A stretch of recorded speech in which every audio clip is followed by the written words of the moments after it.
They thought they could control me. They thought their power was untouchable. But when the HOA blocked my driveway with tanks, they made the biggest mistake of their lives. What started as a simple dispute turned into a full-scale war, one that ended with arrests, lawsuits, and a shocking betrayal. But the real kicker? The man behind it all wasn't done yet. Even from prison he tried to ruin me, but he forgot one thing. My father is a lieutenant general.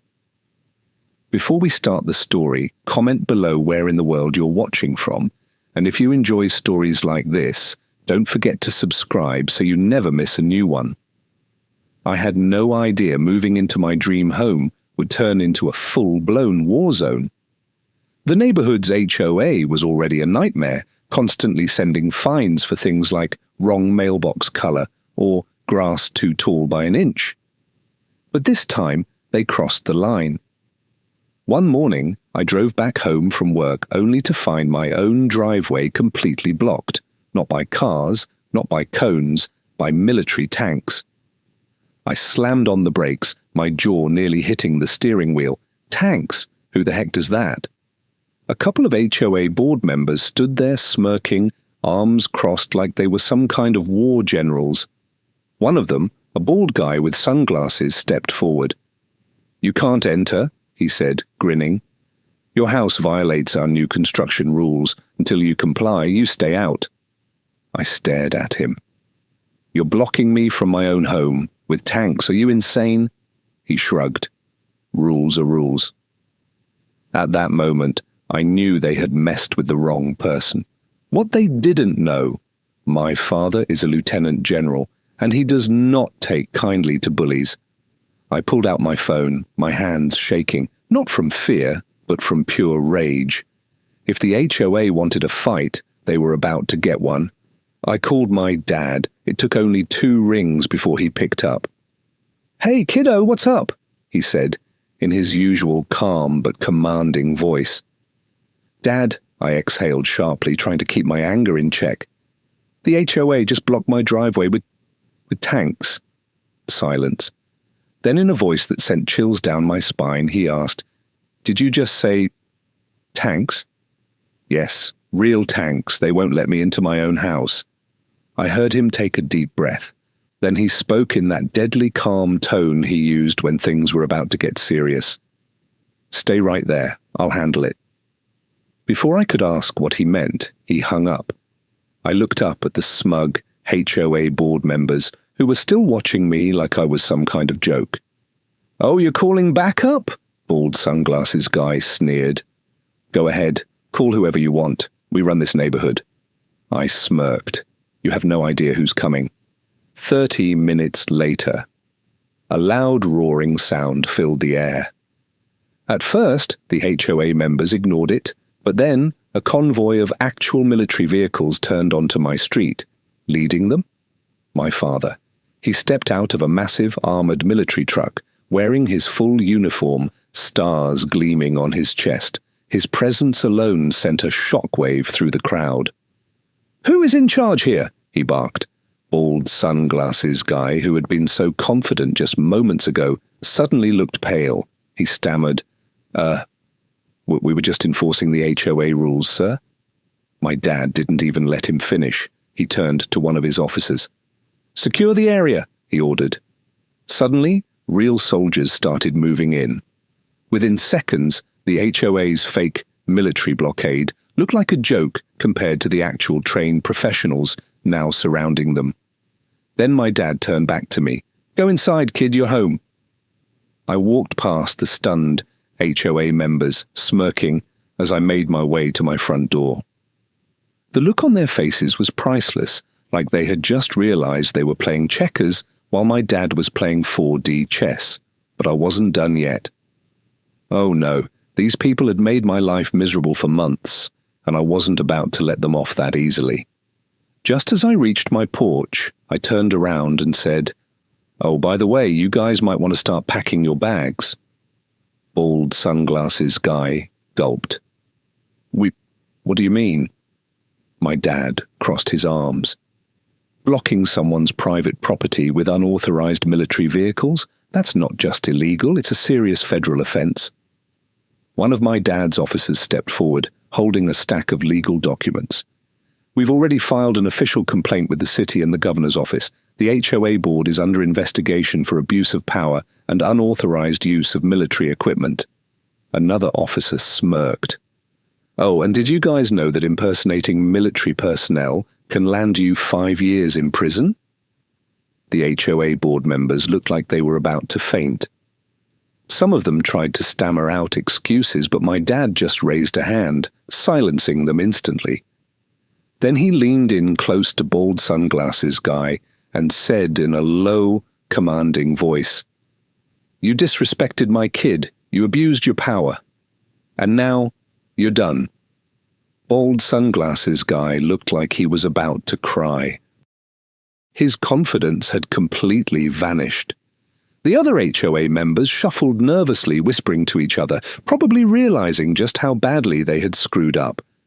Then one of my dad's officers pulled out a pair of handcuffs. Wait, this is all a misunderstanding," Bald Sunglasses Guy stammered, stepping back. We were just following the rules." My dad shook his head. "You think blocking someone's legal entrance with military tanks is just following the rules? You think impersonating military personnel is just a misunderstanding?" One of the soldiers held up a clipboard. "We've confirmed with the State Records Office. None of you have any legal rights to operate military equipment. This is an illegal operation." Bald Sunglasses Guy started sweating. "Oh, okay, maybe we went too far, but you can't arrest us. We were just—" "Actually," my dad interrupted, pulling out his phone, "the governor's office has already been informed. And the police?" He smirked. "They're on their way." As if on cue, sirens blared in the distance. A fleet of police cars rolled up, their lights flashing. Officers jumped out, heading straight for the HOA members. "You're under arrest for illegal use of military equipment, property obstruction, and impersonating military officials," one of the officers announced, pulling out more handcuffs. Bald Sunglasses Guy turned to me, desperate. "Please, you have to stop this." I folded my arms and smirked. Rules are rules. His jaw dropped. The officers dragged the entire HOA board away, stuffing them into police cars one by one. The neighbors had gathered to watch, cheering and recording everything on their phones. As the last of them were driven off, my dad turned to me, clapped a hand on my shoulder, and grinned. "I told you I'd handle it," I laughed. "Remind me to never get on your bad side." From that day on, my neighborhood was finally peaceful. No more ridiculous HOA rules, no more power-hungry board members, and definitely no more tanks in my driveway. And as for Bald Sunglasses Guy, well, let's just say he won't be running any HOA ever again. 1 year later, life had been peaceful since the HOA board got arrested. The new community leaders were friendly, reasonable, and actually cared about the neighborhood. No more ridiculous fines, no more power trips. But just when I thought the HOA nightmare was over, it came back.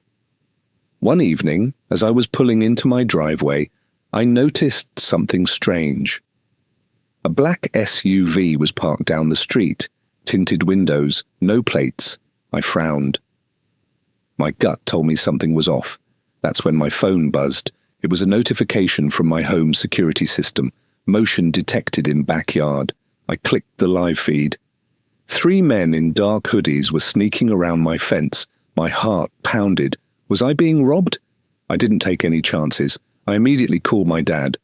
"Dad, I think someone's trying to break into my house." His tone turned serious in an instant. "Stay inside. Lock your doors. I'm sending a unit over right now." I watched the security feed as the men crouched near my back door. One of them pulled out a crowbar.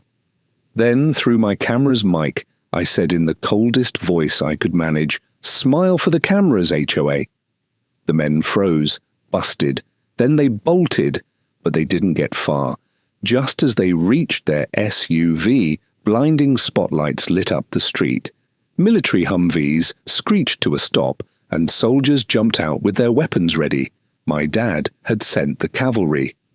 "On the ground, now!" an officer barked. The men dropped to their knees, hands in the air. As I stepped out of my house, watching them get arrested, I finally saw their faces. Bald sunglasses guy and two of his old HOA buddies. I shook my head. You just don't learn, do you? Bald sunglasses guy gritted his teeth. You ruined my life. I lost everything because of you. I smirked. No, you lost everything because you were a power-hungry clown who didn't know when to quit. The police dragged them away, and my dad walked up beside me. They really tried to mess with you again? He asked, shaking his head. I laughed. Some people never learn. And this time? There was no coming back for them. 6 months later. I thought the HOA nightmare was finally over. I was wrong. One morning, I stepped outside to grab my mail, only to find a legal notice taped to my front door. Lawsuit notice, former HOA president versus my name. I blinked. You've got to be kidding me. I skimmed through the document. Bald sunglasses guy, now going by his real name, Richard Lawson, was suing me for defamation, emotional distress, and loss of income. He wanted $5 million. I burst out laughing. This man was sitting in jail and he still thought he could win. But then my phone rang. It was my lawyer, David. You see the notice? He asked. Yeah, this has to be a joke, right? David sighed. Not exactly. Lawson's claiming that your father's military response was excessive force and that your public statements ruined his reputation. His lawyer is pushing for a trial? I clenched my jaw. This wasn't just about money. He wanted revenge. What's the plan? I asked. David chuckled. We fight back. And trust me, we've got enough evidence to bury him for good. Courtroom showdown. The trial date came faster than I expected. The courtroom was packed. Reporters, locals, even some of my neighbors who came to support me. And then there was Richard Lawson, aka Bald Sunglasses Guy. He sat at the plaintiff's table, wearing a cheap suit and the same smug expression he always had. Except this time, he was in handcuffs. Yep, he was suing me from prison. His lawyer, a greasy-looking guy named Mr. Holland, stood up and dramatically pointed at me.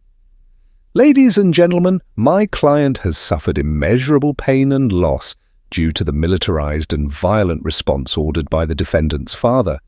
Not only was my client wrongfully arrested, but he also lost his home, his job, and his dignity. I had to stop myself from laughing. Dignity? This guy had his HOA board arrested for impersonating the military. Then my lawyer, David, stood up. He was calm, collected, and absolutely ruthless. Your Honor, let's talk about what Mr. Lawson really did, David said, holding up a stack of evidence. He illegally blocked private property using unauthorized military vehicles. He impersonated military personnel. And let's not forget, he later tried to break into my client's home. David turned to the judge. And now, from the comfort of his prison cell, he wants $5 million because he thinks he's the victim. The judge looked unimpressed. Mr. Lawson, is this true? Were you convicted of the crimes Mr. David just described? Lawson's face twitched. Well, technically. The judge slammed the gavel. Case dismissed. The courtroom erupted. Lawson jumped to his feet. What? You can't just... I can, and I am, the judge said, giving him a cold stare. This lawsuit is baseless, and since you're already serving time, I suggest you use that time to reflect on your actions. Security officers dragged Lawson out of the courtroom as he screamed, "This isn't over!" I smirked, leaning back in my chair. Oh, buddy, it's definitely over. As we walked out, reporters swarmed me, asking for statements, but I just turned to my dad, who was waiting outside with his arms crossed. Dad, I think we finally won. He grinned. Took long enough. We went home that day, knowing one thing for sure. The HOA nightmare was officially dead and buried. 1 year later, life was finally normal again. No lawsuits, no surprise tank blockades, no insane HOA drama. The neighborhood had completely changed. Without the old HOA board, things were peaceful. People were actually happy. No more unnecessary fines, no more harassment, just a community that worked together instead of being ruled by a bunch of power-hungry wannabes. As for Richard Lawson, well, let's just say his prison sentence got extended after the state dug into his shady financial records.